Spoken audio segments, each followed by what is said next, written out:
नमस्कार दोस्तों, मैं उपेंद्र सिंह और आप देख रहे हैं हमारा यूट्यूब चैनल अनमोल स्टडी ऑनलाइन। स्वागत है दोस्तों आपका हमारे चैनल पे। साथियों, कैसे हैं आप सब? साथियों, आज कर्मा का त्यौहार मनाया जा रहा है बहुत ही धूमधाम से। झारखंड के अलावा अन्य राज्यों में भी यह मनाया जा रहा है और आपके बीच में कल लाया था कर्मा से रिलेटेड महत्वपूर्ण सवाल और आप लोगों ने देखा, कमेंट भी किए, लाइक भी किए। इसके लिए आप लोगों को बहुत बहुत धन्यवाद। और आज हम बात करेंगे क्लास 7 एनसीईआरटी बुक से पहला चैप्टर पर्यावरण से 25 महत्वपूर्ण सवालों के बारे में हम देखेंगे, सवालों के जवाबों को देखेंगे। तो साथियों, आज का वीडियो आपके लिए बहुत ही इंटरेस्टिंग होने वाला है, तो बिना स्किप किए पूरा वीडियो देखें। अच्छा लगे तो लाइक करें, साथियों में शेयर करें। तो साथियों, शुरू करते हैं। आज का पहला सवाल देखते हैं क्या है। इनमें से कौन प्राकृतिक पारितंत्र नहीं है? क मरुस्थल, ख बगीचा, ग पहाड़, घ तालाब। साथियों, मरुस्थल, पहाड़ और तालाब ये नेचुरल है, मतलब प्राकृतिक तंत्र है। तो यहाँ पे बगीचा जो है ये प्राकृतिक पारितंत्र नहीं है। ऑप्शन नंबर होगा इसका ख। ठीक है, आगे बढ़ते हैं। इनमें से कौन प्राकृतिक पारितंत्र है? साथियों, यहाँ पे प्राकृतिक पारितंत्र कौन है इसके बारे में आपको बताना है और हर सवाल में आपको 3 से 4 सेकंड का समय दिया जाएगा। साथियों, आप जवाब देने का कोशिश कीजिएगा कमेंट में। तो यहाँ पे ऑप्शन देख लेते हैं। विद्यालय, बगीचा, महासागर, स्मारक। आपको बताना है इनमें से प्राकृतिक पारितंत्र कौन है। तो साथियों, जैसा कि हम देख पा रहे हैं, विद्यालय ये मनुष्य ने बनाया है, बगीचा भी मनुष्य बनाता है, स्मारक भी मनुष्य बनाता है, बट महासागर जो है सो यही है प्राकृतिक पारितंत्र। तो इसका सही जवाब क्या होगा? इसका जवाब होगा प्राकृतिक पारितंत्र। ऑप्शन नंबर ग इसका सही जवाब होगा। आगे बढ़ते हैं। इनमें से कौन जैव तत्व है? इनमें से कौन जैव तत्व है? क पहाड़, ख मिट्टी, ग पेड़ पौधे, घ वायु। साथियों, जैव तत्व मतलब होता है जो जिसमें जीव जंतु, मतलब जिसमें सजीव आ जाते हैं। तो देखते हैं सजीव किस में आते हैं। पहाड़ इसमें नहीं है, मिट्टी भी में नहीं, पेड़ पौधे ये हो गया हमारा। देखते ही पता चल गया, ऑप्शन नंबर ग इसका सही जवाब होगा। आगे बढ़ते हैं। Question number 4। इनमें से कौन अजैव तत्व है? अजैव मतलब जो निर्जीव होते हैं, जिसमें जो सजीव होते नहीं। सजीव मतलब जिसमें जान होता है, निर्जीव मतलब जिसमें जान नहीं होता है। तो इसका ऑप्शन देखते हैं। क जल, ख पौधे, ग प्राणी। इनमें से कोई नहीं। तो अजैव हमारा इसमें हो जाएगा ऑप्शन नंबर क सही जवाब। आगे बढ़ते हैं। साथियों, आप भी आंसर देने का प्रयास करें। 5वां, कृत्रिम पारितंत्र का उदाहरण है? क बगीचा, ख झील, ग नदी, घ पहाड़। कृत्रिम, साथियों कृत्रिम पारितंत्र का मतलब होता है जिसे मनुष्य ने बनाया है। तो यहाँ पे बगीचा हो जाएगा ऑप्शन नंबर क, क्योंकि झील, नदी, पहाड़ ये सब तो नेचुरल है, ये सब क्या कहते हैं इसको, प्राकृतिक पारितंत्र है। तो यहाँ पे जो है कृत्रिम पारितंत्र हमारा हो जाएगा बगीचा, ऑप्शन नंबर क। आगे बढ़ते हैं। वायुमंडल बना है, वायुमंडल बना है क सूर्य की किरणों से, ख बादलों से, ग गैसों के मिश्रण से और घ धूल कणों से। वायुमंडल कैसे बना है? साथियों, वायुमंडल जो बना है वो हमारा है गैसों के मिश्रण से वायुमंडल बना है, आप सभी जानते होंगे। आगे बढ़ते हैं क्वेश्चन नंबर 7 की ओर। प्राकृतिक एवं मानव निर्मित परिघटनाओं का मिश्रण क्या कहलाता है? जी हाँ दोस्तों, प्राकृतिक और मानव निर्मित परिघटनाओं का जो मिश्रण होता है वो क्या कहलाता है? क मौसम, ख वातावरण, ग पर्यावरण और घ घटक। तो साथियों, जवाब देने का प्रयास करें। तो साथियों, यहाँ पे जवाब हो जाएगा पर्यावरण। प्राकृतिक और मानव निर्मित परिघटनाओं का जो मिश्रण होता है वो होता है पर्यावरण। आइए समझ लेते हैं ये परिघटना किसको कहते हैं। तो यहाँ पे प्राकृतिक जो चीज होती है, जैसे जल हो गया, आपका पहाड़ हो गया, जंगल हो गया, नदी हो गया, है ना, तालाब हो गया। और मानव निर्मित, मानव निर्मित जैसे गांव, समाज, स्कूल, है ना, ये सब जो भी है। तो ये सब क्या है, आपस में एक इकाई बना लेता है और उसी को हम लोग एक तरह का जो घेराव बनाता है उसी को हम लोग पर्यावरण कहेंगे।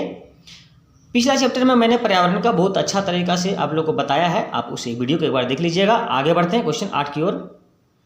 वायुमंडल में कितना प्रतिशत नाइट्रोजन गैस है? साथियों, मैं बताना चाहता हूँ नाइट्रोजन गैस जो है सो वायुमंडल में सबसे अधिक मात्रा में है और आपको बताना है कि यहाँ पे नाइट्रोजन का प्रतिशत कितना है। क 78, ख 79, ग 80 और घ 21%। तो सही जवाब इसका देने का प्रयास करेंगे। तो यहाँ पे इसका सही जवाब होगा ऑप्शन नंबर क 78%। आगे बढ़ते हैं सवाल 9 की ओर। वायुमंडल में हाइड्रोजन गैस की प्रतिशतता कितनी है, मतलब हाइड्रोजन गैस वायुमंडल में कितना प्रतिशत है। क 0.0005%, ख 0.00006%, 0.00007% एंड घ 0.0005%। ये चार आपके पास है, चार ऑप्शन में से पहला, दूसरा या तीसरा या चौथा कौन होगा, आप जवाब देने का प्रयास करेंगे, प्रयास करते रहेंगे, है ना। तो यहाँ पे जवाब होगा दोस्तों हाइड्रोजन गैस की जो प्रतिशत है वो है हमारा 0.0005%, ऑप्शन नंबर क इसका सही जवाब होगा। आगे बढ़ते हैं साथियों, आज के इस जो पहला चैप्टर मैं लेकर आया हूँ क्लास 7 का ज्योग्राफी से, बहुत ही इंपॉर्टेंट चैप्टर भी और इंपॉर्टेंट सवालों को मैंने इस वीडियो में डाला है। तो ध्यान से देखिएगा, वीडियो को समझने का प्रयास कीजिएगा, याद रखने की कोशिश कीजिएगा, क्योंकि यही सारे सवाल आपको एग्जाम में देखने को मिल जाएंगे। तो क्वेश्चन नंबर 10 पर विचार करते हैं। वायु में कार्बन मोनोऑक्साइड किस कारण मिलती है, क वाहनों के धुएं से, ख कोयला खान से, ग बारिश से और घ घरेलू चूल्हे के धुएं से। कार्बन मोनोऑक्साइड जो है मैं बता देना चाहता हूँ, कार्बन मोनोऑक्साइड जो है सो घरेलू चूल्हे के धुएं से मिलता हमें है ना। घरेलू चूल्हे के धुएं से निकलता है कार्बन मोनोऑक्साइड, जो बहुत ही भयावह खतरनाक होता है ये हमारी सेहत के लिए। तो इसका ऑप्शन नंबर हो जाएगा घ, जवाब सही। आगे बढ़ते हैं क्वेश्चन नंबर 11। वायुमंडल में ओजोन गैस की प्रतिशतता कितनी है, 0.0005%, 0.00006%, 0.0005%, 0.0006%। आपको बताना है कि ओजोन गैस की जो प्रतिशतता है वो कौन सा होगा, सही जवाब देने का प्रयास करेंगे।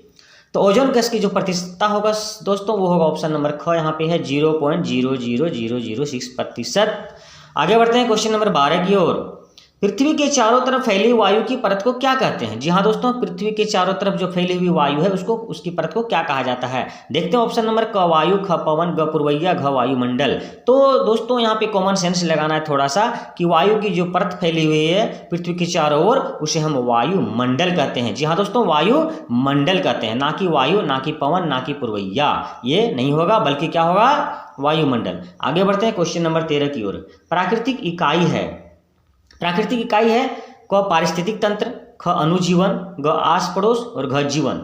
तो यहाँ पे देखते हैं दोस्तों प्राकृतिक इकाई क्या होता है। प्राकृतिक इकाई जो है वो हमारा होगा पारिस्थितिक तंत्र होगा, यहाँ पे ऑप्शन नंबर क सही जवाब होगा। आगे बढ़ते हैं 14 नंबर। वायुमंडल में ऑक्सीजन गैस की प्रतिशतता कितनी है। जी हाँ दोस्तों, बहुत ही इंपॉर्टेंट क्वेश्चन है। वायुमंडल में जो है ऑक्सीजन गैस की कितना प्रतिशत है, यानी कितनी मात्रा में है, ये आपको बताना है। क 20%, ख 21%, ग 22% और घ 78%। तो दोस्तों सही जवाब देने का प्रयास करते रहें। यहाँ पे जो जवाब होगा दोस्तों वो होगा हमारा 21%। वायुमंडल में ऑक्सीजन गैस जो है 21% है। आगे बढ़ते हैं क्वेश्चन नंबर 15 की ओर। पर्यावरण दिवस मनाया जाता है। जी हाँ दोस्तों, पर्यावरण दिवस जो है सो कब मनाया जाता है, 5 जनवरी, 5 फरवरी, 5 मार्च, 5 जून। तो साथियों यहाँ पे जवाब देने का कोशिश करेंगे। पर्यावरण दिवस बहुत ही इंपॉर्टेंट क्वेश्चन है साथियों, बहुत ही कई तरह का जो कंपटीशन एग्जाम्स होते हैं वहाँ पे ये सवाल आ जाता है पर्यावरण दिवस कब मनाया जाता है। बाकी आपका एग्जाम जो होगा स्कूल में उसमें तो आएगा ही। तो यहाँ पे सही जवाब होगा इसका होगा ऑप्शन नंबर घ, 5 जून को पर्यावरण दिवस मनाया जाता है। आगे बढ़ते हैं क्वेश्चन नंबर 16 की ओर। चिपको आंदोलन के प्रणेता कौन थे। बहुत ही important question, this is very very important question for you my dear. Chipko आंदोलन के प्रणेता कौन थे। क देवीलाल, ख नरेंद्र मोदी, ग मोहन भागवत और घ सुंदरलाल बहुगुणा।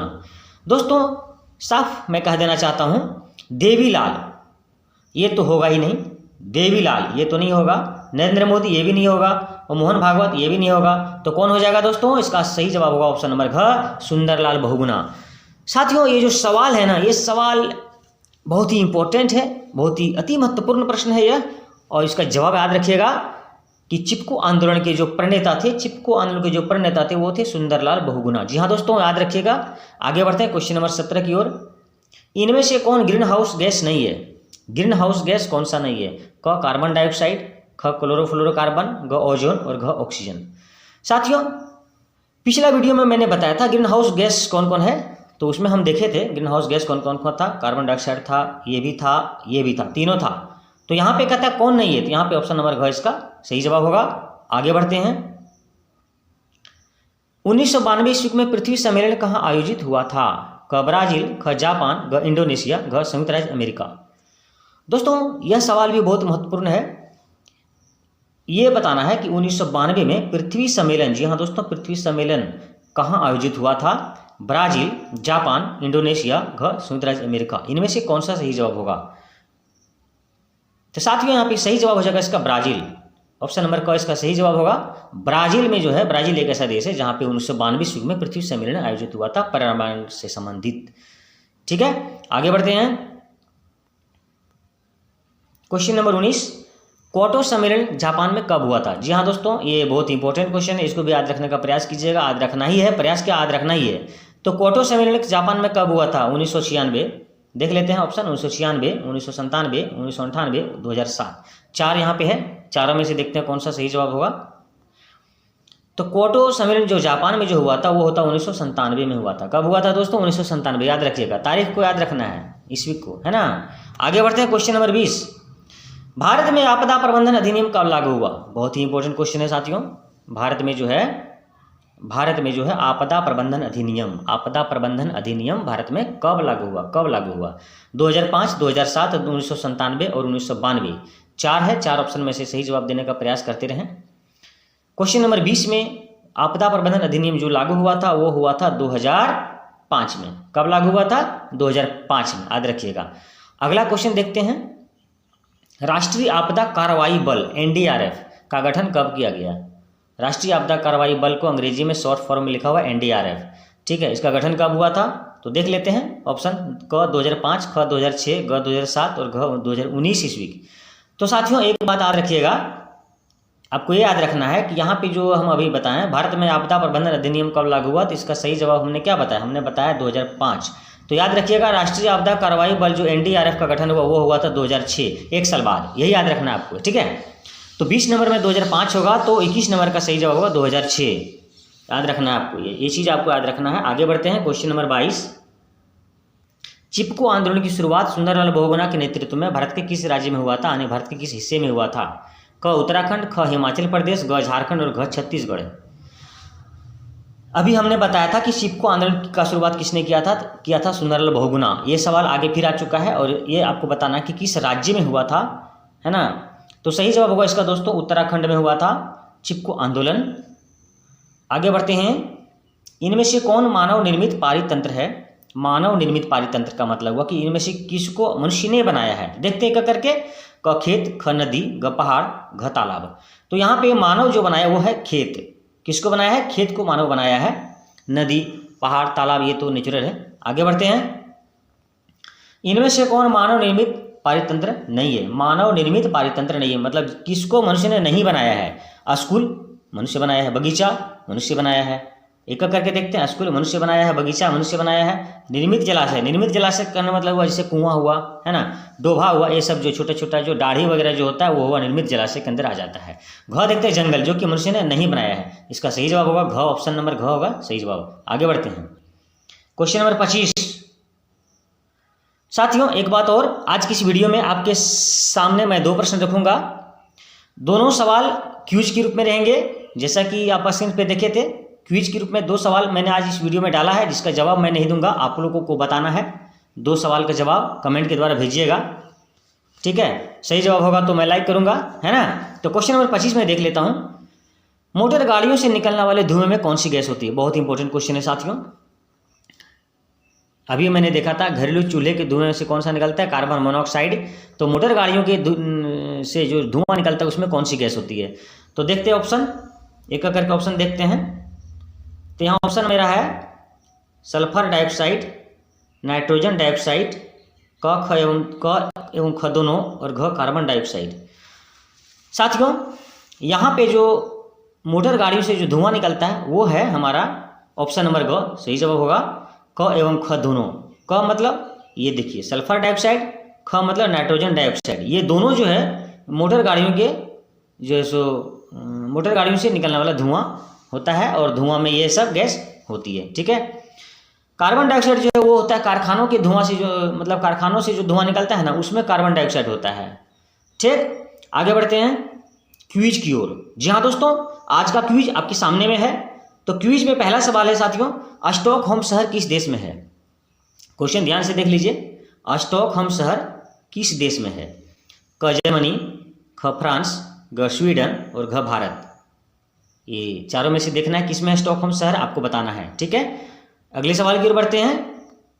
अगला सवाल आपका देख लीजिए, ध्यान से देखिएगा। 1972 ईस्वी में रिपीट कर देता हूँ, 1972 ईस्वी में किस शहर में मानव पर्यावरण पर एक सम्मेलन हुआ था? मानव पर्यावरण जो है उसमें एक सम्मेलन हुआ था 1972 ईस्वी में, तो किस शहर में हुआ था ये आपको बताना है। देख लेते हैं ऑप्शन, बर्लिन, ख लंदन, ग स्टॉकहोम, घ नई दिल्ली।